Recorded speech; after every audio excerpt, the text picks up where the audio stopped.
ஆராதனை. அந்த நல்லவருக்கு ஆராதனையை செலுத்துங்க. அந்த வல்லவருக்கு உங்க ஆராதனையை செலுத்துங்க.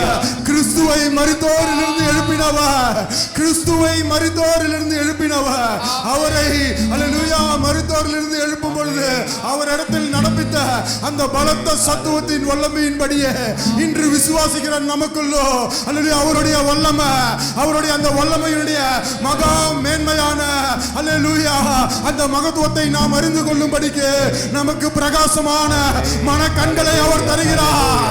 அல்லேலூயா அக்னிமயமான நாவுகளால், அக்னிமயமான நாவுகளால் நீங்கள் நிரப்பப்படும் பொழுது, அந்நிய பாஷை பேசி நீங்க ஆராதிக்கும் பொழுது, பரிசுத்த ஆவியானவரால் நீங்க நிரப்பப்படுற ஒரு அனுபவத்தை பெற்றுக் கொள்வீங்க. பரிசுத்த ஆவியானவரால் நீங்க நிரப்பப்படும் பொழுது அந்த பலத்த சத்துவத்தை வல்லமை உங்களை நிரப்பும். அந்த பலத்த சத்துவத்தின் வல்லமையால நீங்க நிரப்பப்படுவீங்க. அல்லேலூயா அக்னிமயமான நாவுகளால் ஏசாயாவின் நாவை தொட்ட அந்த அக்னி தழல் இன்றைக்கு உங்க ஒவ்வொரு நாவுகளையும் தொட்டு கொண்டிருக்கிறது. அந்த அக்னிமயமான நாவுகளால் நீங்க நிரப்பப்படுவீங்க.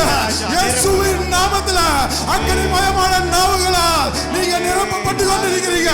அல்லேலூயா பரிசுத்த ஆவியானவர் உங்களை நிரப்பிக் கொண்டிருக்கிறார். வல்லமையினால் நிரப்பிக் கொண்டிருக்கிறார். அக்னியினால் நிரப்பிக் கொண்டிருக்கிறார். ஒரு அக்னி மழை நம்மை நிரப்பிக் கொண்டிருக்கிறது. பலத்த சத்துவத்தின் வல்லமையை நாம் பெற்றுக் கொண்டிருக்கிறோம். வேதம் சொல்லுகிறது, அன்றியோ இயேசுவை மரித்தோரிலிருந்து எழுப்பினவருடைய ஆவி எனக்குள்ள உங்களுக்குள்ள அல்லேலூயா எனக்குள்ள உங்களுக்குள்ள வாசமாய் இருந்தால், கிறிஸ்துவை மரித்தோரிலிருந்து எழுப்பினவர் நமக்குள்ளே வாசமாய் இருக்கிற தம்முடைய ஆவியினாலே சாவுக்கு ஏதுவான சரீரங்களை உயிர்ப்பிப்பார். சாவுக்கு ஏதுவான சரீரங்கள் உயிர்ப்பிக்கப்படுகிறது இயேசுவின் நாமத்தில். அல்லேலூயா சாவுக்கு ஏதுவான சரீரங்கள் உயிர்ப்பிக்கப்படுகிறது. அல்லேலூயா அந்த உயிர்த்தெழுதலுடைய வல்லமை உங்க சரீரத்திற்குள்ள, என் சரீரத்திற்குள்ள, ஆராதிக்கிற உங்க சரீரத்துக்குள்ள செலுத்தி கொண்டிருக்கிறார். அந்த உயிர்த்தெழுதலுடைய வல்லமை உன் சரீரத்துக்குள்ள அவர் செலுத்தி கொண்டிருக்கிறார். அல்லேலூயா பழுதா இருக்கிற உன்னுடைய ஒவ்வொரு அவயவங்களுக்குள்ளாய் அவர் செலுத்தி கொண்டிருக்கிறார். அந்த உயிர்த்தெழுதலுடைய வல்லமை உன்னுடைய ஒவ்வொரு அவயவங்களுக்குள்ளாய் கர்த்தர் செலுத்தி கொண்டிருக்கிறார். வாய்களை திறந்து ஆராதிங்க, நீங்க தொடப்படுவீங்க. உன் சரீரம் தொடப்படுகிறது. அல்லேலூயா அந்த வல்லமையினால் தொடப்படுகிறீர்கள். தேவன் தம்முடைய உயிர்த்தெழுதலின் வல்லமையால் உன்னுடைய சரீரத்தை, பழுதா இருக்கிற உன்னுடைய அவயங்களை அவர் நிரப்பிக் கொண்டிருக்கிறார். அல்லேலூயா இயேசுவின் நாமத்தில் அந்த அவயவங்கள் அல்லேலூயா இயேசுவால் தொடப்படுகிறது. உயிர்த்தெழுதலின் வல்லமையால் தொடப்படுகிறது. அல்லேலூயா மூளை நரம்புகள், அல்லேலூயா எல்லா விதமான இருதய நோய்கள், இரத்த குழாய், அல்லேலூயா மூட்டு வியாதி, எலும்பு, இரத்த சதை, எந்த வியாதியா இருந்தாலும் இயேசு அந்த வியாதியை தொட்டுகிறார். அவருடைய உயிர்த்தெழுதலின் வல்லமையால் நீங்கள் நிரப்பப்படுகிறீர்கள். அந்த உயிர்த்தெழுதலின் வல்லமை உங்களை தொட்டுகிறது. ஆமென். விசுவாசிக்கிறவர்களுக்கு இது நடக்கிறது என்று வேதம் சொல்லுகிறது. விசுவாசிக்கிறவர்கள் பேசுவார்கள் என்று வேதம் சொல்லுகிறது. 2 கொரிந்தியர்ல பவுல் சொல்லுகிறார், நான் விசுவாசித்தேன் ஆகையால் பேசினேன் என்று. எத்தனை பேருக்கு விசுவாசத்தின் ஆவி உள்ளது? நீங்க பேச பேச நீங்க உங்க விசுவாசத்தை அறிக்கை செய்றீங்க. நீங்க வாய்களை திறந்து பேச பேச உங்களுடைய விசுவாசத்தை நீங்க அறிக்கை செய்கிறீங்க. வாய்களை திறந்து அறிக்கை செய்யலாமா? அல்லேலூயா என் நாவு விசுவாசத்தை அறிக்கை செய்கிறது சொல்லுங்க. அல்லேலூயா அல்லேலூயா அல்லேலூயா அல்லேலூயா அல்லேலூயா. என் உயர்விலோ என் தாழ்விலோ என் ஆத்துமா பாடும் அல்லேலூயா.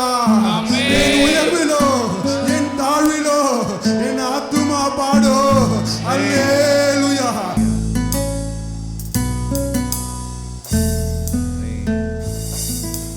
காலையும் மாலையும் அல்லேலூயா, நான் விடும் சுவாசமே அல்லேலூயா.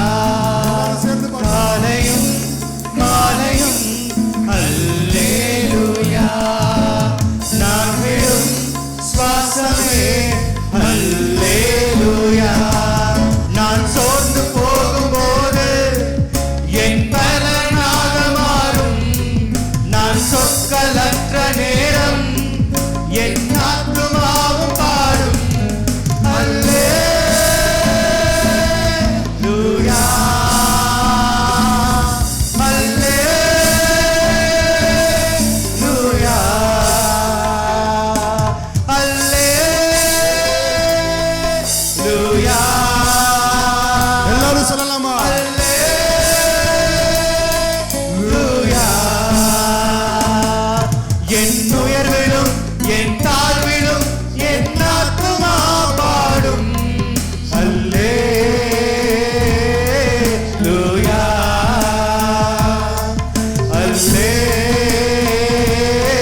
என்னை தேற்றும் கீதமா